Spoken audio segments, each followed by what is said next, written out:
Welcome to the She Shine Show, everyone. We are so honored to be joined tonight by Keanna O'Quinn. Welcome, Keanna. Hi, how are you? We are so good. Can you tell us, for our viewers, where are you from? What do you do? Spill the tea. Okay. My name is Keanna O'Quinn, and I'm originally from Chicago, but I've been a Brooklyn girl for some time now. I am CEO and founder of Sonic Sommelier. We design custom soundscapes, music experiences, and branded sonic branding. Love Beautiful. all of that. And before you started Sonic Sommelier, what was your journey into entrepreneurship and what was your career like before this? Oh, it was a very long journey. I actually decided in college when I couldn't figure out what I wanted to do, that kind of similar to how a cat has 9 lives, that I wanted to have like a bunch of different lifetimes in this one life. And so I didn't have to harp on one career choice.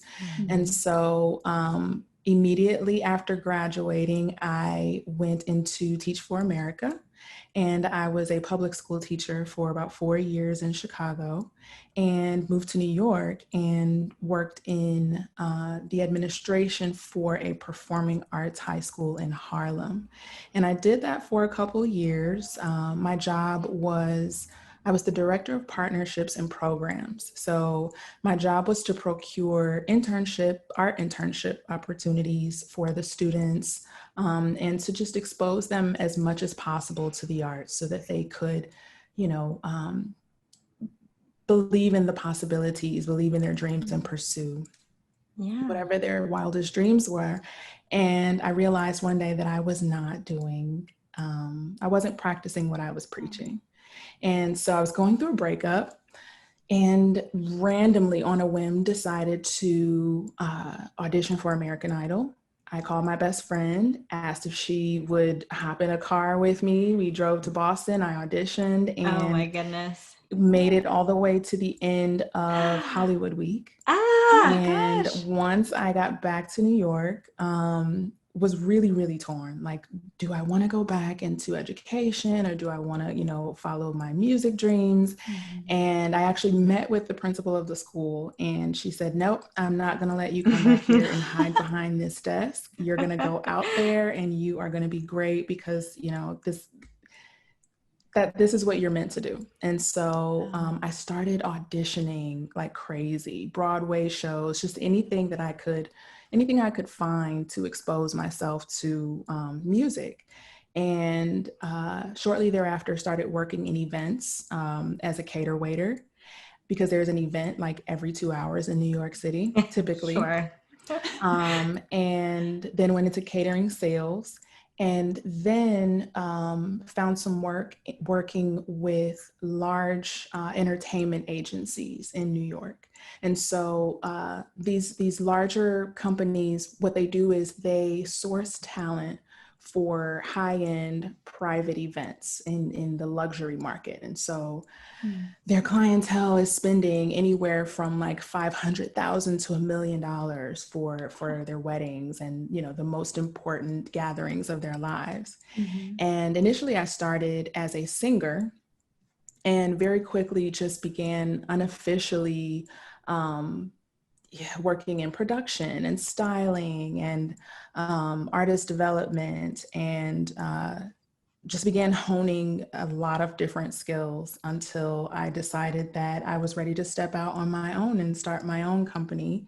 And that's when I found Honey and Vinyl, which is a band that then became Sonic Sommelier.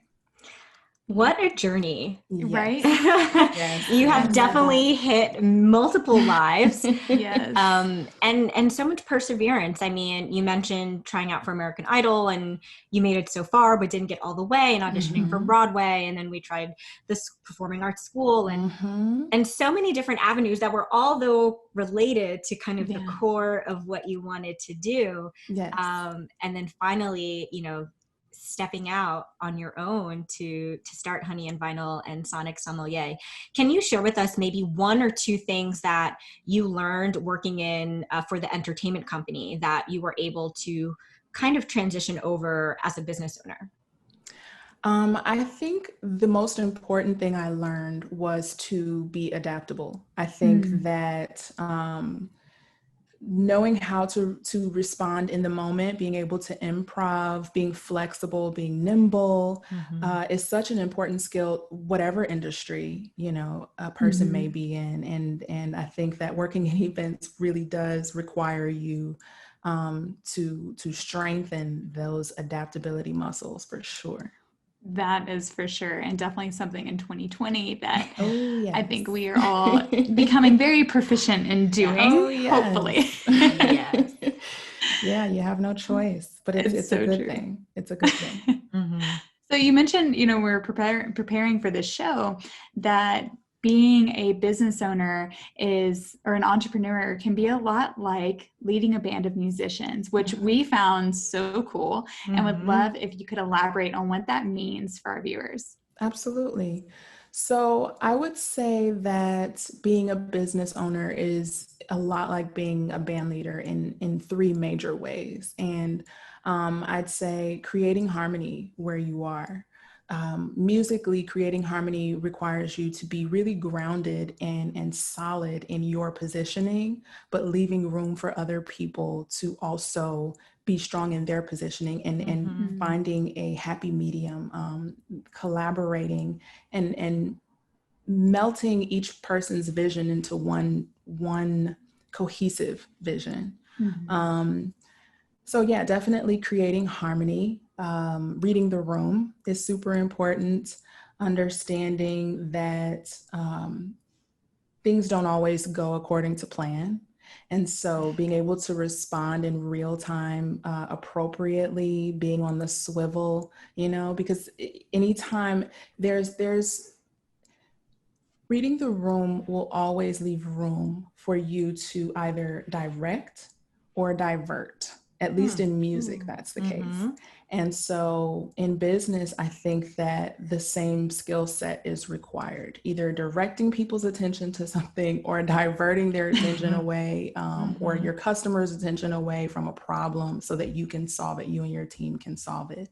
And lastly, I would say sharing the spotlight. And I think this one is really of supreme importance because when you're running a business and you have a team, it's really important to allow your teammates to shine, knowing that, you know, their skill set is just as important as yours, and allowing them to step into that light and shine is only going to help the business shine as a whole. Absolutely. I know those are three lessons that I think Alex and I have had to learn the hard way, but we're so grateful that we have. Oh, we're all learning the hard way. Know, it's so true. It's so true. But I love what you said about sharing the spotlight as well. You know, not keeping all the focus on you. I think that creates a lot more room to breathe for yourself too, when you can let it go a little bit. Absolutely. And when you let things breathe, you also leave room to come up with new solutions to problems or new ideas, ways of creating. And that's really important in business as well. Absolutely. Yeah, so well said. And you touched on reading the room a little bit. And I know our community and some of our viewers, they host and attend events, right? They're leading meetings at work. They may be involved with group coaching, projects, they're networking, they're trying to build business relationships. What would be your number one piece of advice on reading the room in those situations? I would say listening. I think that listening requires you to be observant. It requires you to be present in the moment, so that you can be responsive.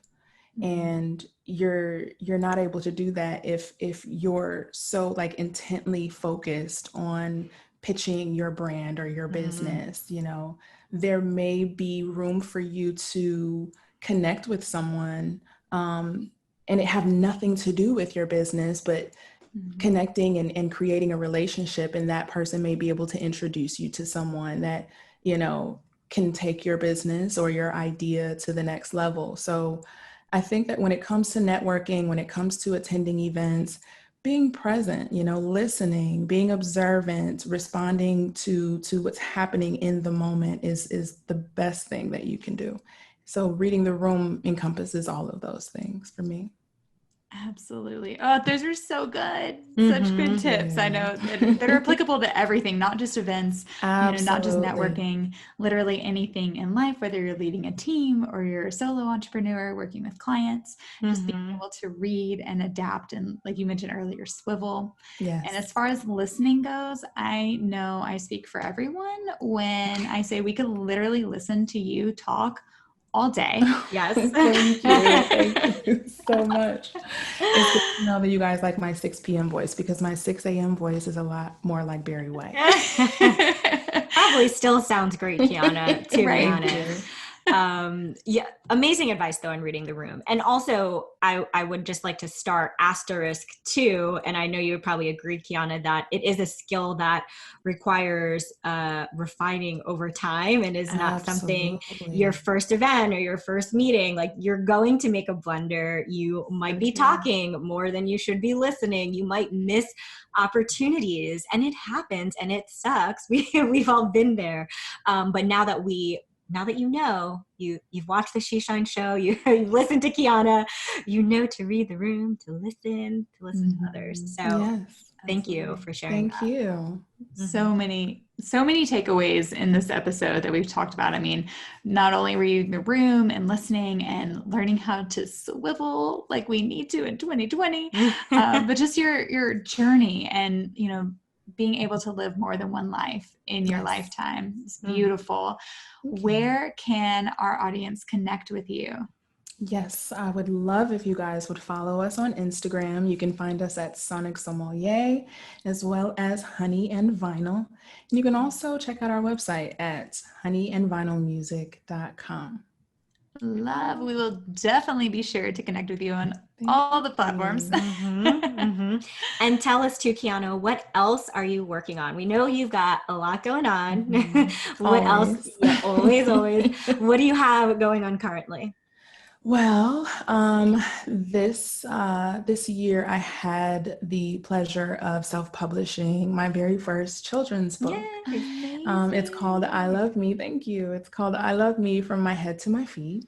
And it's about a little girl named Janiyah, who loves herself fiercely. She is very unique. She doesn't look like other little girls, and she knows that is her strength. She knows that she's beautiful anyway, and that is her strength.